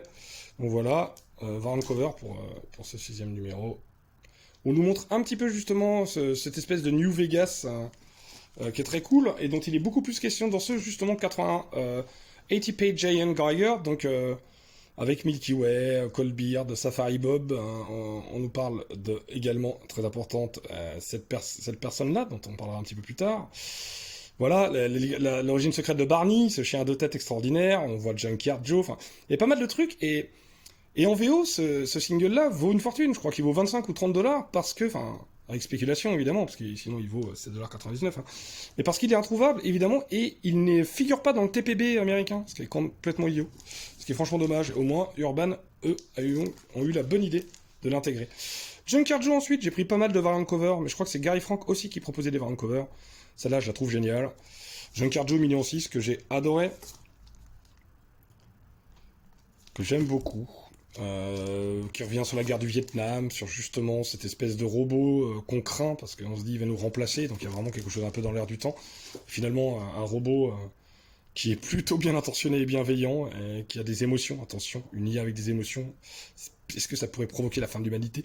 Non mais quand on sait un petit peu justement les liens qu'on a, notamment à la fin de la mini, qui établissent avec d'autres séries, c'était vraiment très cool. Oui d'ailleurs, je suppose que vous avez apprécié cette référence à Platoon. Excellent film, Oliver Stone. Donc voilà, j'avais vraiment adoré cette mini Junkyard Joe en 6. Ensuite, Geiger Ground Zero, les 2 numéros, qu'il faut lire entre la première série Geiger et la deuxième, très importante, où on a des révélations sur un certain docteur. Le numéro Ghost Machine, qui fait figure de présentation des titres à venir et des résumés des titres précédents. C'était plutôt sympa. Et puis la deuxième série Geiger, qui compte déjà 16 numéros. Donc là, je vais aller vite. Hop, voilà. 3, 4. Allez, là. Regardez-moi ça comme c'est beau. Et celle-là aussi. Mais non, mais les covers qui sont dingues. Hein. Barney, The Goat, je l'aime trop. Même si on aura Zigzag après. Ah oui, alors ça, c'était une cover façon Halloween un petit peu. Je trouvais plutôt cool. Donc voilà, le numéro 8, le numéro 9, le numéro 10 qui est très cool aussi. Magnifique cover. Hop, le 11, le 12, pardon, je ne cadre plus, le 13, le 14, le 15 et le 16. Voilà. Ensuite, ah bah oui, bien sûr. Ensuite, c'est quoi? C'est les connecting variants, ça, à tous les coups. C'est ça, j'en ai fait tomber une. Alors, ça ne donnera pas grand-chose, mais pour vous rendre à peu près compte, hein, je sais pas si ça va donner grand-chose ce que je suis en train de faire, mais voilà. Hop. Oh si, c'est pas si mal. Donc voilà, j'ai craqué, j'ai fait mon pigeon. J'ai pris les trois Connecting Variant Covers de Ivan Rice pour avoir une magnifique fresque. Ce qui fait que j'ai Geiger et Rook Exodus en doublon. Que j'ai également pris les numéro 1 classique, quoi. Donc voilà, mais parce que je suis un pigeon. Ah, j'ai perdu. J'en étais où? Oui, bah j'en étais à Redcoat de toute façon, voilà. Donc Redcoat, j'ai pas de numéro 1 du coup, c'est celle où j'ai pas fait le doublon. Et là, c'est une variant cover de Gary Frank.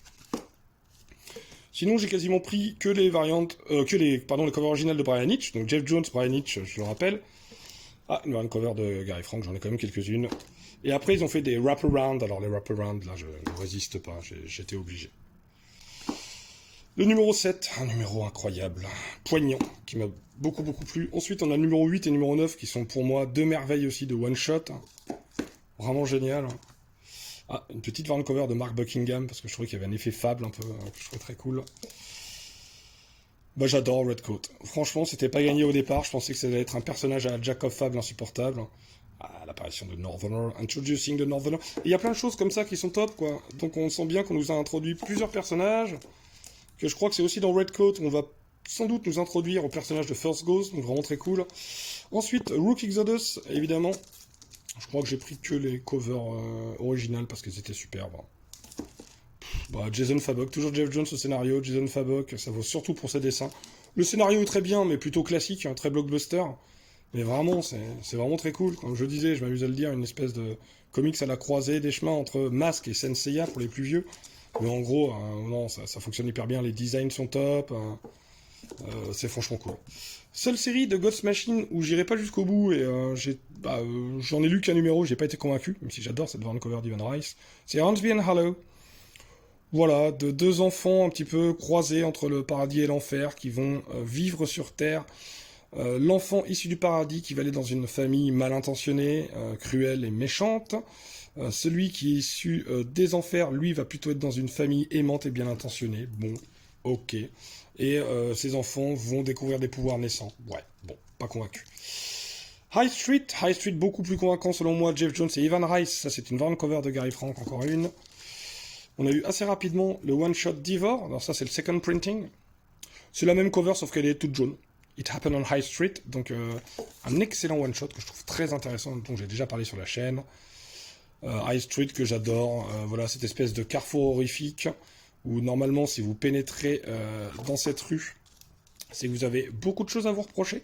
C'est un petit peu un procès qui va vous être fait, mais alors les juges, v'là leur gueule quoi. Et évidemment, eux, ils font pas ça de manière désintéressée, puisque ils doivent un petit peu accumuler leur score auprès du scorekeeper pour avoir une chance de s'échapper de cet enfer.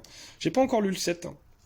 Sachant qu'Ivan Rice n'a pas fait tous les numéros. Je crois qu'il y a Francis Portello qui a au moins fait 2 fillers. Et là, récemment, il y a Sisterhood qui est sorti, High Street Story. Apparemment, qui est très très bien. Donc j'ai pas lu. Voilà, je suis juste à la bourre du numéro 7 de High Street et de 7 mini.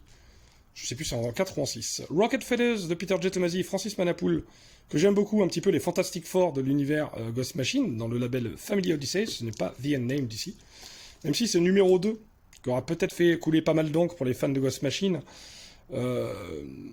établit un lien potentiel entre toutes les séries. Oh là là, qu'est-ce que je viens de dire. Bah, Rocket Feathers, c'est vraiment très cool, hein. Notamment mon numéro préféré, je crois que c'est le numéro 5, hein, que je vais vous présenter après. Voilà. Sur Rex. Rex, le meilleur chien dans les comics. Hein. Pardon Crypto, mais Rex, il est vraiment trop fort. Et je fais la bourre, pareil, j'ai pas encore lu les 6 et 7, hein, que je vais m'empresser de lire, et dont je vous ferai un compte rendu le plus rapidement possible. Pourquoi pas mercredi prochain. Ensuite, Lazarus Fallen. Lazarus de Greg Rucka et Michael Lark est une série que j'aime énormément, que j'ai chez Glénat, puis chez Urban, parce que merci infiniment Urban Comics d'avoir repris la tomaison, la charte graphique qui avait été établie par Glénat avant, qui n'a plus les droits sur Lazarus, et Urban les a récupérés, en respectant tout ça, donc très cool. Sinon, ils les sortent également en intégral grand format. Donc voilà, Lazarus Fallen qui fait suite à Lazarus Risen. Ensuite, Little Monsters, Jeff Lemire et Dustin Nguyen. Bah voilà, j'aime beaucoup Dustin Nguyen, j'aime beaucoup ce duo qui avait fait Robin et Batman, et même plus récemment Robin et Batman, Jason Todd. Bah, donc j'ai pris tous les singles, les 13 numéros. Ça c'est une vente cover de Sorrentino. Et c'est pas foulé. Hein. Voilà, j'ai pris quelques variantes cover, mais globalement, surtout des covers de Dustin Nguyen que j'aime beaucoup. Et cette série, elle était franchement très prometteuse dans ses premiers numéros. Il y avait notamment une révélation que je trouvais géniale. Et malheureusement, sur la fin, ça baisse un petit peu, ce que je trouve dommage. Vraiment des covers très cool. Je sais plus qui c'est celle-là. Peut-être Gabriel Ba, mais je suis pas sûr. Mais voilà, il y a des covers que je trouvais vraiment superbes. Voilà, la notion d'infini qui est très importante. C'était très cool. On enchaîne avec une série de Tom King et Elsa Chartier. Elsa Chartier, dessinateur française, que j'aime énormément. J'adore son trait. Il y a vraiment une espèce d'évolution là, Darwin Cook, Chris Samney, que j'aime beaucoup. Un gimmick très fort, mais une lassitude potentielle, parce qu'on a l'impression que les auteurs savent pas toujours quoi faire. Ce qui est dommage, parce que franchement, il y avait vraiment un potentiel génial. Amanda Connor pour cette variante cover, que je trouve très sympa. Et à chaque fois, vous voyez les covers à l'ancienne des comics de romance avec les bulles, etc. Et toujours même la toute première case qui fait un truc assez sympa. Alors ça, j'aime beaucoup Gabriel Hernandez Walta. Voilà, cette variante cover qui m'a fait penser à Vision, forcément. Une variante cover de Wes Craig ici. Donc il y a eu quand même pas mal de chouettes variantes cover pour Love Everlasting également. Qui est une série que j'aimais beaucoup. Disons qu'il y a un vrai super potentiel. J'avais adoré le 3e arc, qui n'est pas encore sorti en VF, je crois. On a l'impression qu'il allait vers la fin, et finalement, bah non, pas encore. Et donc c'était vraiment très bien, voilà, c'est cela. Le 11, le 12, parce qu'avec ce fameux cow-boy, le 13, le 14, et le 15, dernier numéro est sorti pour l'instant chez Image Comics. On enchaîne avec, ah bah je vous le disais, l'équipe créative à qui l'on doit, et d'ailleurs c'est écrit, hein, From the creators of 8 Billion Genies, The Lockheed Devils, Charles Soule et Ryan Brown. Vraiment très cool. Cette fois, on s'intéresse plutôt à la Société des Diables, et justement, comment eux, ils peuvent grimper dans la hiérarchie. On nous parle de plusieurs zéros. Les plusieurs zéros, c'est tout simplement associé au nombre qui seraient soumis à leur influence négative et néfaste. Sauf que eux, on va suivre ces deux diablotin-là. Je vais un peu oublier leur nom parce que malheureusement, c'est mon petit reproche. Ça sort de manière très espacée. Hein. On n'a que 3 numéros qui sont sortis. Le numéro 4 sort bientôt. Mais voilà, j'ai du mal à me remémorer un petit peu, notamment les noms de ces diablotins que j'avais adorés. Et donc eux, malheureusement pour eux, ils ont été associés à des humains beaucoup trop bienveillants et beaucoup trop gentils. Donc ça va pas, ils peuvent pas effectuer leurs méfaits, quoi. Et du coup, ils essaient de trouver un autre stratagème bien plus malin, qui pourrait peut-être renverser la société des enfers dans laquelle ils vivent. Donc vraiment, j'aime beaucoup. On a l'impression que c'est un petit peu un autre pendant, une autre version de 8 Billion Genies, mais c'est franchement des très bonnes idées. Donc voilà, j'ai adoré le 3 premiers numéros, vivement le 4e. Ensuite, ça c'est pareil, je vous en ai déjà parlé sur la chaîne, Man's Best de Pansac Pitch Shot au scénario, de Jesse Lonergan au dessin. Ça c'est une vente cover de Dan Mora, clairement. Donc une mini que j'avais plutôt aimé, beaucoup aimé même, mais voilà, chez Boom Studios, mais mon petit chagrin c'est pareil, c'est que on a l'impression que l'auteur savait pas si ça allait être une mini ou une série régulière, donc c'est vraiment dommage, mais il y a vraiment des idées géniales avec Athos, Porthos et Piggy, enfin je sais plus comment s'appelle le dernier, mais c'est justement pas du tout Aramis. Donc voilà, Man's Best, que je trouvais vraiment très cool, très sympa, que j'ai pris des variantes que j'aimais beaucoup. Alors je peux pas vous citer tous les dessinateurs là de mémoire. Si, ça, ce serait bien encore Dan Mora. Oui, c'est lui. Et sa signature. C'était vraiment très cool. Mini en 5. Ensuite, Monarch. Monarch, c'est Rodney Barnes. Rodney Barnes, j'en avais entendu parler parce que Philadelphia, Philadelphia que j'avais beaucoup aimé, hein, vraiment cette espèce de comics sur les vampires, mais pas que, sur aussi les fondements de l'histoire américaine. Les fondations plutôt que les fondements, bon, un peu tout. Je fatigue un peu, vous m'excuserez. Alex Lins au dessin, qu'on voit un petit peu partout. C'était plutôt sympa, cette histoire sur ce jeune homme dont la nature va être révélée, qui était très heureux dans sa famille, mais différent, jusqu'à ce que son rôle promis est en contradiction avec justement lui, ce à quoi il veut aspirer. Bah, très classique, mais très cool, cette série Monarch. Ensuite, bah, mon coup de cœur de 2025, tout simplement. À cheval sur 2024-2025, mais il y a eu principalement des numéros qui sont sortis cette année, puisque ça avait commencé l'année dernière. The Moon is Following Us, évidemment, de Daniel Warren Johnson au scénario et en partie au dessin. Et Riley Rossmo aussi au dessin. Max Spicer à la colorisation. Ça, je vous ai déjà parlé beaucoup. Donc là, vous avez une cover de Riley Rossmo. Le numéro 2 encore. Donc je vous le rappelle, Riley Rossmo qui dessine plutôt cet univers complètement fantasmé, délirant, imaginaire. Et Daniel Warren Johnson qui va lui plutôt dessiner la partie plus ancrée dans le réel. Donc là, c'est une variante cover de Daniel Warren Johnson avec ses personnages de brio que j'aime énormément. Donc voilà, je peux vous montrer des intérieurs quand même parce que c'est vraiment très chouette. Donc là, magnifique variante cover de Daniel Warren Johnson aussi que je trouve très très belle avec ses personnages. Hop, allez, je vous montre, ça fait longtemps que je ne vais pas montrer l'intérieur, je me risque à ça. Donc voilà, donc ça c'est Riley Rossmo clairement au niveau du dessin. Donc vous pouvez le voir, c'est très foutraque, c'est très inventif, c'est très généreux. Moi j'adore, je trouve ça absolument brillant et génial. C'est fou. Je sais pas si là-dedans vous avez des pages de Daniel Warren Johnson. Là ça s'en est. Voilà, ça c'est Daniel Warren Johnson par exemple.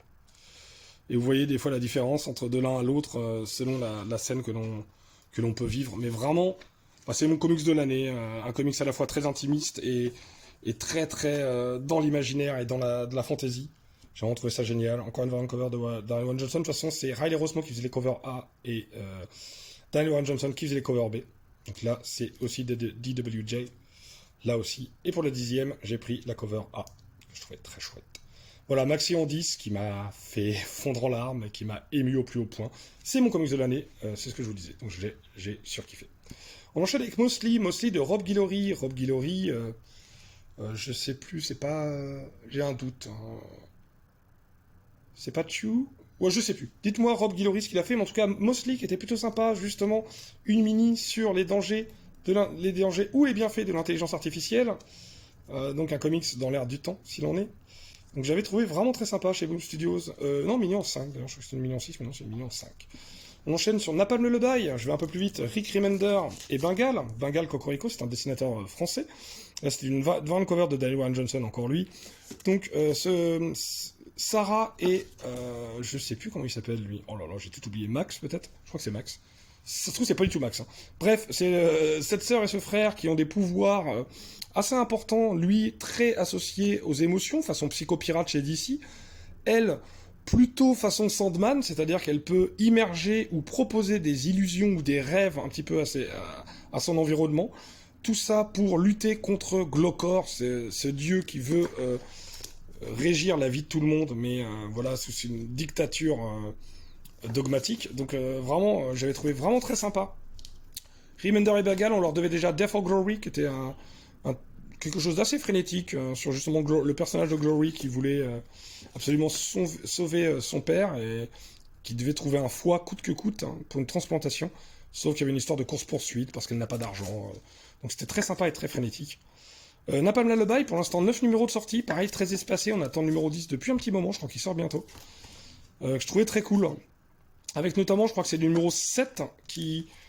Ouais, le début du deuxième arc qui réinitiait tout, quoi. Et on se demandait même si c'était pas le début d'une nouvelle série, c'était assez étonnant. New Burn, pourquoi numéro 9? Parce que j'ai le premier TPB qui regroupe les 8 premiers épisodes. Donc on a le numéro 9, donc Chip Zdarsky au scénario, Jacob Phillips au dessin, et la colorisation, c'est vraiment très très chouette. New Burn, c'est 16 numéros en tout, mais il aurait pu en faire plus.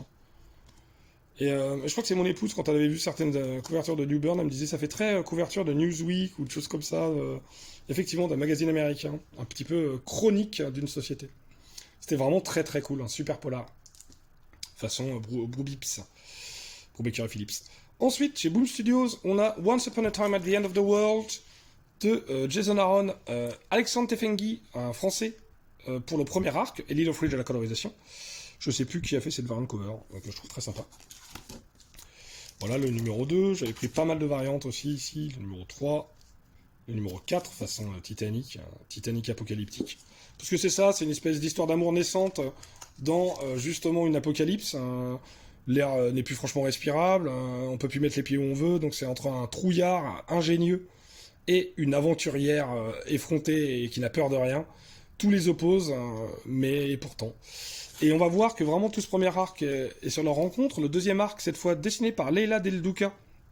Je crois que c'est une française aussi, mais je suis pas sûr.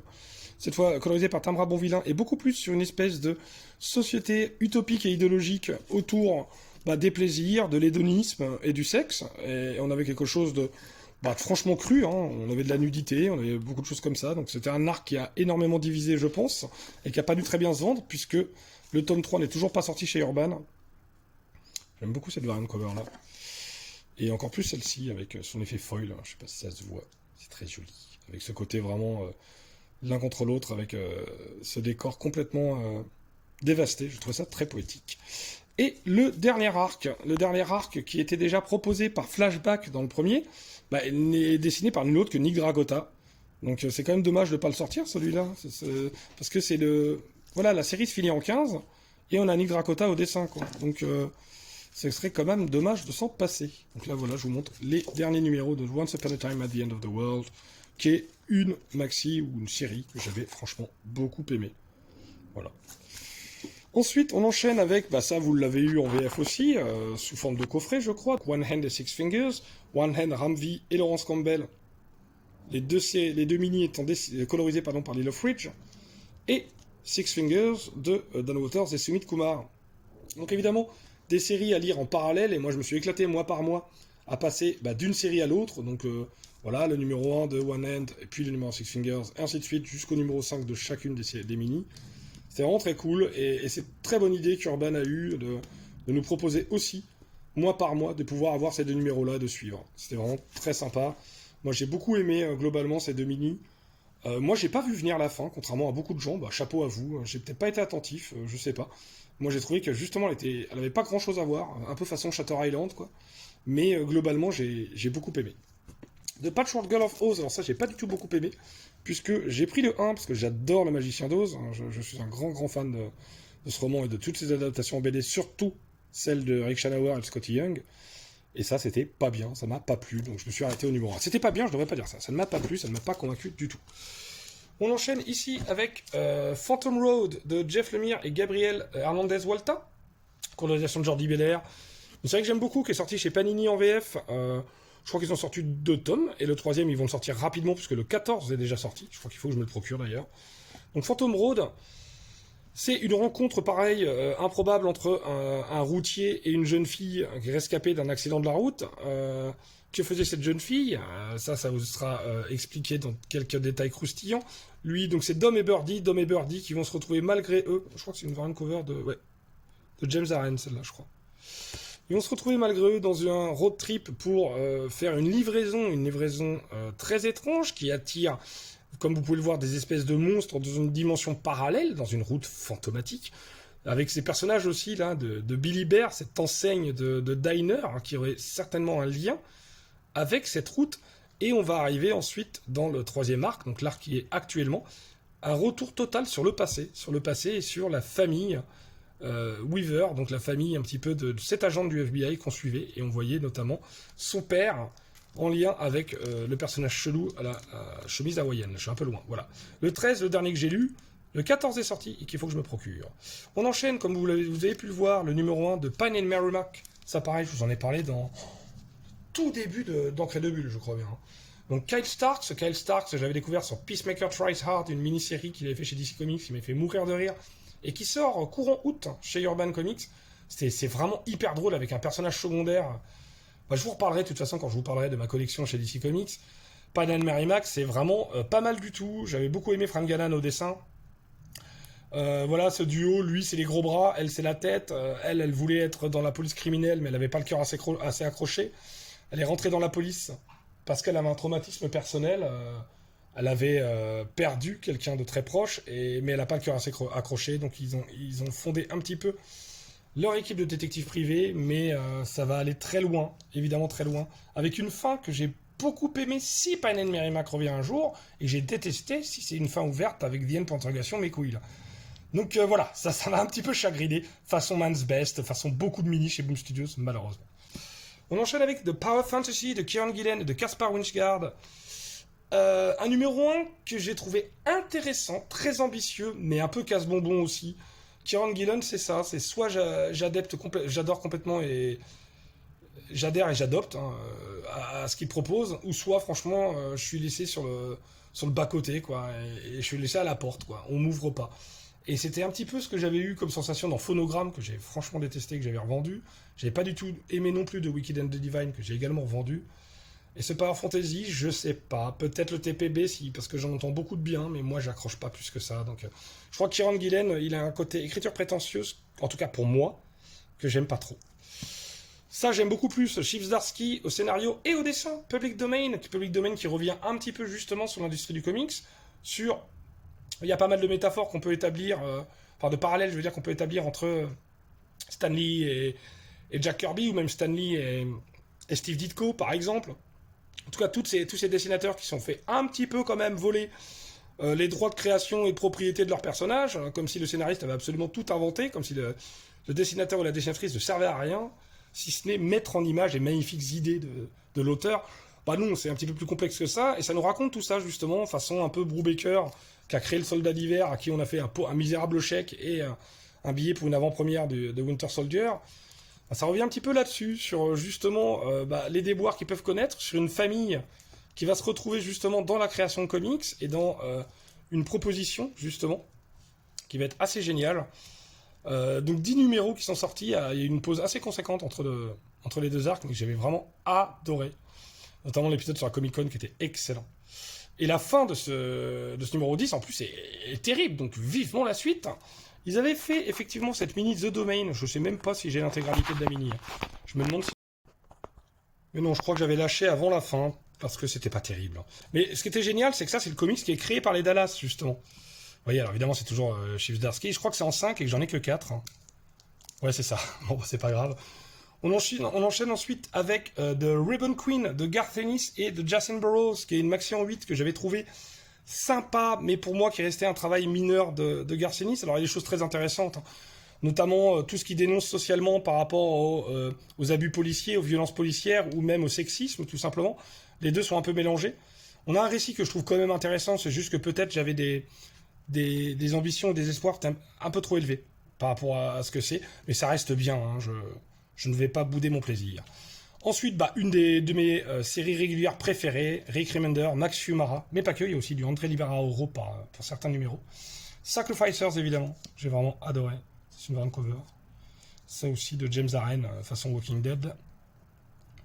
Donc voilà, numéro 5, numéro 6, numéro 7, numéro 8. Donc voilà, cette espèce de sacrifié rebelle, cette espèce de princesse déchue. Donc vraiment, cette inversion des rôles autour de cette société horrible où les gens sont tous sacrifiés au nom des dieux. Vraiment une série que je trouve très intelligente, très intéressante et magnifiquement illustrée. J'adore Sacrificers. Comme vous avez pu le voir, j'ai un petit peu augmenté la cadence, parce que je commence à fatiguer et j'ai mal au dos. Donc je vais pas faire deux parties pour les indés, je vais continuer quand même, je vais juste accélérer la cadence. Saga, alors Saga évidemment j'ai les tomes VF, mais j'ai pris quelques covers que je trouvais vraiment magnifiques, avec notamment ici Le Testament et comment il s'appelle, Bon Chien, je sais plus comment il s'appelle. Enfin c'est son chien. Magnifique ici avec la babysitrice de Hazel, Gwendoline je crois. Ici Squire et Gus. Le Prince Robot 4, We Are Completely Fucked, j'adore. Ah là là, le numéro 54, qui est un numéro, de mes numéros comics qui m'a le plus marqué dans ma vie, tout simplement. Et cette fois, la reprise, ensuite, là, j'ai vraiment les singles du 55 au 72. Saga, c'est mon comics préféré, voilà, tout simplement. J'aime énormément, je trouve que ça parle de plein de choses, en fait, ça parle de plein de relations humaines, alors que finalement, on est dans de la space fantasy, mais c'est surtout un prétexte, parce qu'on nous parle de plein de choses, de comment on refait sa vie après un deuil. Beaucoup de choses, beaucoup de traumatismes, beaucoup aussi on se range en fonction du plus fort, en fonction de quel côté le vent va tourner. Regardez-moi ce numéro 69. Magnifique. Vous pouvez pas faire meilleur cover, franchement. Celle-là aussi. Celle-là, d'ailleurs, je crois que c'est celle qu'Urban a choisie pour le tome 12. Hein. Côté Dark Vador de l'écuyer. Incroyable. La nouvelle amie d'Azel. Gus, le GOAT. Je l'adore. Donc voilà. Ensuite, Aftershock Samurai Doggy, c'était très cool, ça. C'était vraiment très beau. Alors ça, je suis un peu obligé de vous montrer des dessins parce que bah, c'est très peu connu. Malheureusement, Aftershock, bah, ça n'existe plus. Et c'était vraiment très beau. Le premier numéro était plutôt oversize. Et j'avais beaucoup aimé la proposition graphique. Je trouvais ça génial. Et je crois que c'est une mini en 6, 7 ou 8, je vais vous dire ça. J'ai lu ça il y a longtemps. Et vous voyez, rien que refeuilleter, là, ça me donne envie de me replonger dedans. J'avais été juste fâché par le numéro 2 qui était un quasi copier-coller du numéro 1, mais juste en changeant le point de vue. Alors autant l'idée était bonne, mais vraiment, là, les différences n'étaient pas assez notables pour que ce soit appréciable. Donc voilà, Chris Tex, visiblement, et Santos. Je sais plus qui fait quoi, donc bon, voilà. Donc voilà, 5, 6... Ah non, 6, c'est une mini en 6, voilà. Ensuite, The Seasons, Rick Remender, Paul Azaceta et Mateus Lopez à la colorisation. Ça, pareil, on en a pas mal parlé dans l'émission. Urban va bientôt sortir ça en grand format avec les Sœurs Seasons, qui comprennent les 4 premiers numéros seulement, parce que c'est la fin du premier arc. C'est vraiment très cool, donc les Sœurs Saisons, forcément, automne, winter, summer et spring. Même si on va suivre une sœur en particulier, puisqu'il y en a une qui a l'air plutôt portée disparue, une autre qui est plutôt glaçante dans sa cohabitation avec notre personnage principal, et puis elle Summer, c'est une diva, donc elle n'a que faire de basse considération des gens d'en bas. Regardez-moi cette cover magnifique. Donc j'ai pas encore lu les 5 et 6, j'ai très hâte, pour dire la vérité, parce que j'aime beaucoup.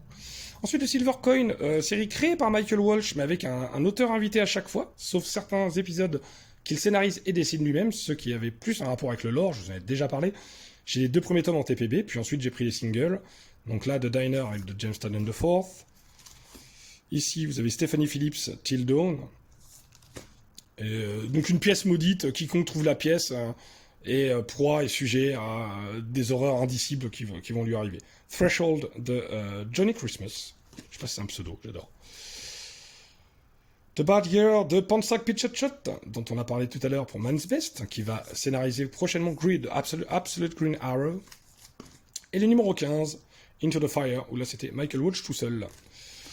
Donc voilà, ensuite Sleep de Thunder Cannon. Thunder Cannon, c'est l'auteur de Kaiju Max, je crois, qui a très bonne réputation, que j'ai toujours pas lu. Alors je vous le dis franchement, j'ai pas du tout apprécié, enfin j'ai pas franchement apprécié ce numéro 1 de Sleep.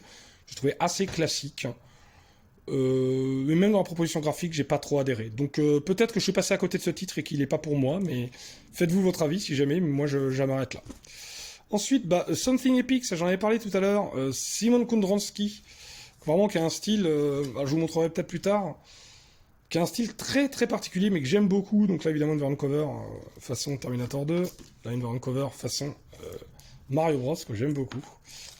Ici ensuite Retour à le futur, enfin vous voyez beaucoup d'affiches de films parodiés, j'aimais beaucoup ces variant cover là. J'aimerais vous montrer quand même le style de Kundranski, parce que c'est assez intéressant. Je trouve que il a un style assez unique, vous voyez, où souvent il y a justement des crayonnés et quelque chose de beaucoup plus numérique parfois. Et on travaille énormément, là vous reconnaissez des personnages, sur justement l'imagination, encore une fois. Et l'imagination et toutes les manières en fait de dire qu'on est un épique. L'épique, c'est un petit peu celui qui est le vecteur un petit peu entre le monde réel et le monde imaginaire. C'est vraiment quelque chose que j'ai trouvé super beau, quoi. Donc beau, intéressant. Pour l'instant, 2 arcs seulement, et la série est en pause, malheureusement. Avec un cliffhanger au numéro 1, qui m'a donné les larmes, je crois. Mais je pleure facilement. Donc voilà, là vous reconnaissez, Star Wars. Tac, cette fois c'est une référence à Follow the Leader, de Korn, une pochette de disque, que j'écoutais beaucoup quand j'étais ado. Évidemment Indiana Jones. Le 6e sens, voilà, vous reconnaissez tout ça. Ensuite, pour le 2e arc, alors là, pas de variant cover spécial. Après, le flic de Beverly Hills, parce qu'on a cette espèce de canard enquêteur façon mi-Howard le canard, Voilà, il y a pas mal de covers façon Batman que j'aime beaucoup. Avec une de mes préférées, regardez-moi celle-là, elle est géniale. Vous avez une Game Boy, quoi. Un amour de coccinelle, enfin voilà, bref, tout ça. Ensuite, des Free Comic Book Day, Enter the House of Slaughter, Book of Slaughter dans l'univers de Something is Killing the Children, Book of Butcher et Book of Cutter. Spy Super de Matt Kindt, que j'avais beaucoup aimé, cette espèce d'espion parfait malgré lui, que je trouvais vraiment très, très drôle et très sympa. Je crois que c'est une mini en 4. J'avais adoré cette cover façon enveloppe secrète. Je trouve ça excellent. Ah non, c'est en 3. Bon, c'est qu'en 3. Ensuite, on a la mini Specs. La mini Specs chez Boom Studios, que j'avais beaucoup aimé, de voilà, David M. Bauer et Chris Sheehan. Ouais, c'est bien Chris, hein, celui qui avait dessiné Dark Empty Void.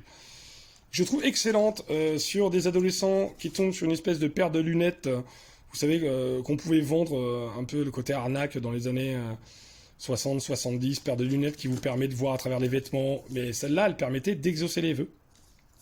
Et be careful what you wish for, comme on dit en anglais. Faites attention à ce que vous souhaitez, ça risque de se réaliser. Une mini qui était vraiment très très sympa. Starhenge Or de Liam Sharp, qui est un complément à son Starhenge qu'il avait déjà sorti, que j'ai en Deluxe, qui est un beau bébé. Hein. Ensuite, des variants cover de Stray Dogs, je crois que c'est des second ou third printing. Je trouvais très sympa, évidemment, l'hommage à Dracula. Ici, parce que c'est plutôt d'actualité, parce qu'on a eu un nouveau 28 plus tard qui est sorti. Alors celui-là, je crois que c'est 28 jours plus tard, la parodie. Le Free Comic Book Day sur Stray Dogs. Ensuite, Dog Days en 2 numéros. Parce que j'ai le TPB de Stray Dogs, parce qu'il me manque quelques numéros. Ensuite, un numéro sur le Supermassive Verse. Voilà, donc Kylie Gins, Ryan Parrott, Melissa Flores. Donc un petit peu toutes les séries, que ce soit Radiant Black, que ce soit Roxanne ou encore The Dead Lucky, entre autres. Hein. Donc toutes ces séries chez Image qui faisaient le Supermassive Verse. Il y avait aussi Shift. Alors Shift, je sais plus ce que c'est. Je vous avoue que ça j'ai complètement oublié. Je me demande si c'est pas dans l'univers de Radiant Black aussi. Ah, on arrive à Swan Songs, magnifique, W. Maxwell Prince et des dessinateurs différents à chaque fois. Swan Song, c'est le chant du cygne. Le chant du cygne, c'est la fin de quelque chose. Donc, on a la fin du monde, on a la fin d'un mariage, on a la fin d'une histoire. Enfin, c'est la fin de quelque chose. Chaque numéro était un concept. Comme c'est nous les proposé W. Maxwell Prince, que ce soit dans AA. Non, Haha. Parce que si je fais AA, vous allez chanter Take On Me. Donc, Haha, une espèce de anthologie, plusieurs récits sur les clowns tristes. Évidemment, Ice Cream Man, Art Brut, dont je vous ai déjà parlé. Et puis là, c'est Swan Songs. Que je trouvais vraiment très bien. Donc oui, le Caspar Runchgard pour le numéro 2. Ensuite, on a Philippe Andrade pour le numéro 3. Qui n'est pas celui que j'ai préféré. Ensuite, au numéro 4, c'est Kathleen Yarsky. Qui était assez sympa. Quelqu'un qui doit finir des phrases ou des choses comme ça. Alex Ekman ensuite pour le numéro 5. Et le numéro 6. Bah, c'est Martin Morazzo, son compère de Ice Cream Man. Où là, c'était plutôt des poèmes et c'était très chouette. Mais même si vous pouvez le voir, les pages sont tellement fines qu'on voit à travers. Ensuite, plusieurs mini, ce qui un petit peu constituera les Tales of the Shrouded College, avec Hell to Pay, dont Charles Soule et Will Slaney, qui étaient vraiment, vraiment très bien. Le Shrouded College, c'est une espèce d'organisation un peu maléfique qui tirait les ficelles dans l'ombre. Là, on va voir une espèce de monnaie maudite qu'il faudrait récupérer, puisque cette monnaie, elle permet de faire apparaître des démons qui serait un petit peu à l'origine, notamment du capitalisme. Donc je trouvais que c'était assez génial. Elle est très très sympa cette mini en 6, Hell to Pay. Et surtout, on nous l'apprenait dans les bonus à chaque fois dans le courrier des lecteurs, ou en tout cas dans un message qui était adressé de la part de Charles Soule au lecteur, que cette mini, elle s'inscrivait dans quelque chose de plus grand, de Tales of the Shrouded College, où il y aurait 6 mini, comme vous pouvez le voir ici, de Tales of the Shrouded College. Ça c'est la deuxième mini de Bloody Dozen. Il y en aurait 6 mini indépendantes, puis une 7e qui réunirait la totalité, donc ça ferait quand même une bagatelle de 42 épisodes en tout.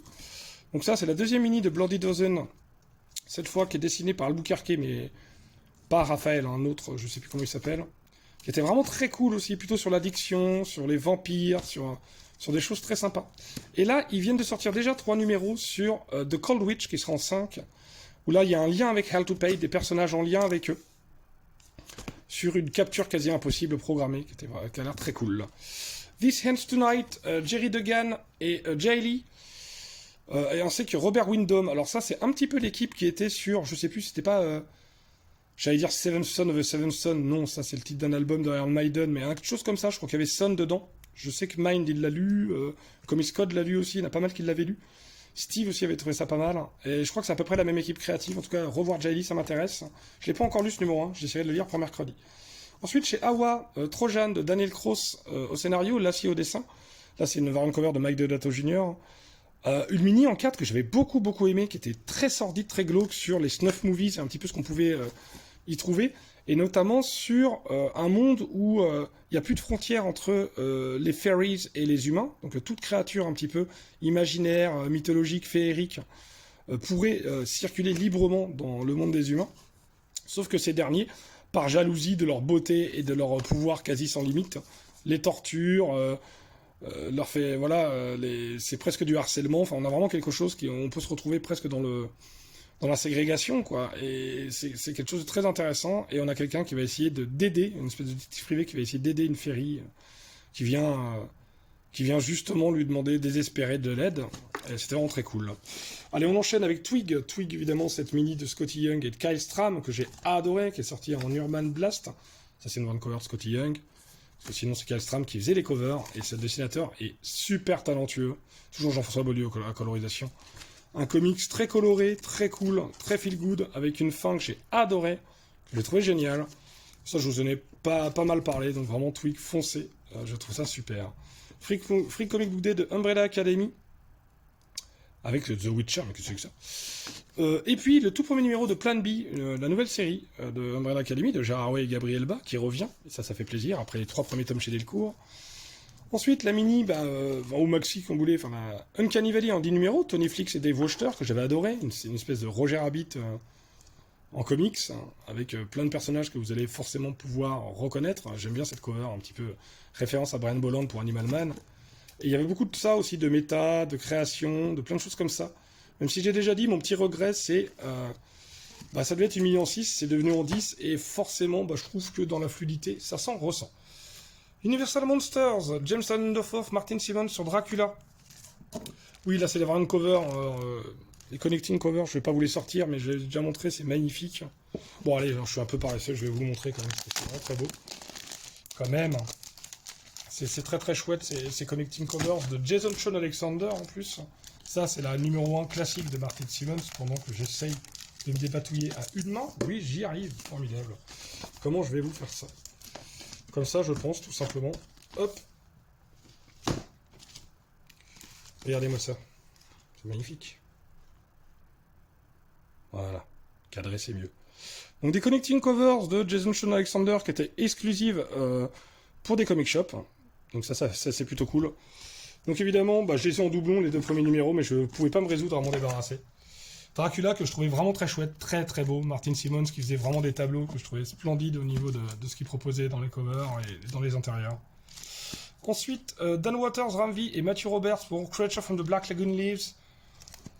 J'ai beaucoup moins aimé, c'est la mini qui fait que je ne suis pas allé sur les suivantes de Universal Monsters, à part Frankenstein, ouais c'est ça, les 2 premières, et après j'ai laissé tomber. Michael Walsh. Et après, j'ai laissé tomber. On a ensuite Vanish de Donny Cates et Ryan Stegman en 8. Oh là là, c'était pas dingue ça. Hein. Une espèce de comics un peu vibe des années 90, quoi, des Image Bots des années 90. C'était pas mauvais, c'est un peu le Harry Potter noir, le Harry Potter dark et sombre, je veux dire. Un Free Comic Book Day West of Sundown, je sais pas trop ce que c'est, Team Silly, je m'en rappelle même plus. Welcome to the Maynard de James Robinson, que j'avais trouvé plutôt sympa, mais j'étais pas allé sur la suite puisque j'ai zappé. Une mini de Michael Evenoming au dessin et à la colorisation, William of Newbury, j'en avais parlé dans D'encre et de Bulle, que j'avais trouvé plutôt sympa. Une mini en 4, hein, finalement, je pensais que ce serait un peu plus long. Tous les numéros de World Tree, forcément, les 15, alors je vais pas tout vous montrer pareil, World Tree c'est une série de James Underforth et Fernando Blanco, dont j'ai beaucoup parlé, que je trouve très intéressante, des petits génies qui auraient créé un monstre qui peine à contrôler, un monstre qui viendrait de l'Undernet, qui permettrait un petit peu de désinhiber les personnes et de s'en sentir plus libre. Ensuite, Zorro Man of the Dead de Sean Gordon Murphy, qu'il a scénarisé et dessiné, qui était très cool, hein, qui n'était pas extraordinaire, mais qui était très sympa. Allez, je fais vite, hein, parce que vraiment, je fatigue de ouf. Ici, c'est tous les grands formats, je vous en ai parlé. Donc, chez Boom Studios, The Vicious Circle, en 3 numéros, qui est sorti chez Urban. Voilà, donc c'est grand format carré, Liber Mero au dessin et Mattson Tomlin au scénario. The Big Burn chez Distillery, alors ça c'est Joe Anderson et Lee Garbett, l'équipe à qui l'on devait Skyward, qui était très très sympa. Je crois qu'elle est sortie chez iComics. Skyward où il n'y a plus de gravité, c'était très cool. Ça c'est une variante cover de Tula Lotte. Vraiment très chouette, oui c'est des wrap-around à chaque fois Distillery, mais voilà. Donc Big Burn c'était très sympa, c'est un petit peu les Bonnie and Clyde modernes, mais qui ont fait le casse de trop et qui doivent marchander avec le diable pour récupérer leurs âmes. Blood Brothers Mother, dont je vous ai parlé récemment, Azzarello Eduardo Russo en 4. Alors j'en ai lu 3, j'ai pas encore lu le 4, qui est sorti il y a peu. Donc, qui était un western assez classique, mais où Eduardo Risso, franchement, faisait quelque chose d'assez original, en tout cas qui détonnait par rapport à ce qu'il nous avait l'habitude de voir, à savoir une espèce de colorisation qu'il fait lui-même plutôt façon peinture, c'était vraiment très sympa. The City Beneath Our Feet, James Vanderforth et Elsa Chartier, je me suis dit, oulala, ça va être extraordinaire.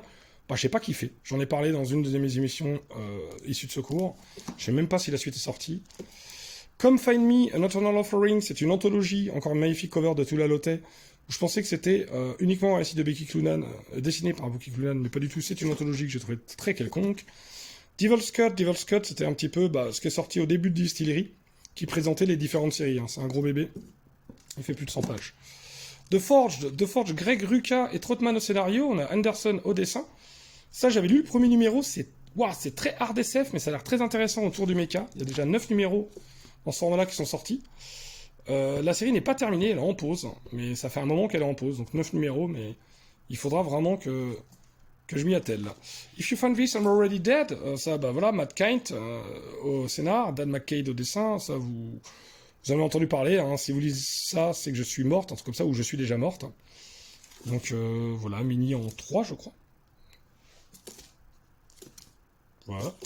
Ensuite, Jimmy's Little Bastards, la suite de Jimmy's Bastards chez Aftershock de Garth Ennis et Ross Brand, mais on n'a eu que 2 numéros sur 3. Ah, parce qu'Aftershock n'est plus. Donc je suis pas sûr qu'on ait le 3 un jour. Hein. Live chez Distillery. Je crois que c'est en 6, mais je me suis arrêté à 3. Voilà.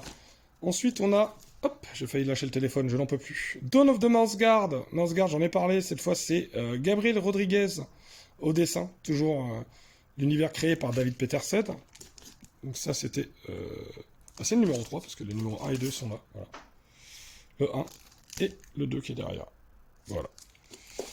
Allez, je fais vite, parce que vraiment, je fatigue. One for Sorrow, Jamie McKelvey. Je sais pas s'il y en a un autre qui est sorti. C'était pas mal, mais oubliable. Spectrograph, lui, il a respecté les délais. Merci, Jameson Vanderforth et Christian Ward en 4 numéros. C'était très cool. J'ai vraiment bien aimé. Une espèce de récit de maison fantôme moderne. Subgenre, encore Matt Kindt au scénario. Cette fois, Wilfredo Torres au dessin. Wilfredo Torres qu'on avait vu notamment sur Jupiter's Circle de Mark Millar, les origines des parents des héros de Jupiter's Legacy. Time Waits chez Distillery de Chip Zdarsky, David Brothers au scénario et Marc Cousteau au dessin. C'était plutôt sympa. Une histoire de voyage dans le temps, de time sickness, de quelqu'un qui s'était pas remis un petit peu de toutes ses opérations en tant que Black Op du temps, en gros. Et c'était vraiment plutôt sympa en 3. Violent Cases de Neil Gaiman chez Escape, ça c'est un vieux numéro sur lequel j'ai pu mettre la main, je suis très très content. White Boat de Snyder et Francesco Francavilla, que j'ai trouvé très bon en 2 numéros, sauf que ça fait, 15 mois qu'on attend la suite, la suite est fin, donc ça m'énerve un petit peu. Allez, dernière case, on va y arriver, je n'en peux plus, j'ai mal aux mains, j'ai mal au dos. Fable, j'en parlais. Là, je me suis pris quelques covers comme ça. Oui, les Vertigo sont ici. Buffkin, parce que j'adore Buffkin. Donc, j'ai pris pas mal de covers par rapport à Buffkin. Ici, forcément, qui fait penser à... On en parlait il n'y a pas longtemps, au Disque Monde. Évidemment. Toujours Buffkin, mais tel que lui, il aimerait se voir. Une cover que j'aime beaucoup, avec malheureusement cette grosse publicité dégueulasse pour la série Arrow, mais j'adore cette cover. Blanche-Neige Bigby. Ensuite, quelques covers de Ferrest qui sont assez chouettes aussi, magnifiques même dirais-je. Voilà, avec le petit tableau de Prince Charmant, cover de Cendrillon que j'adore. Évidemment, cette cover que j'avais déjà montrée, assez sulfureuse de...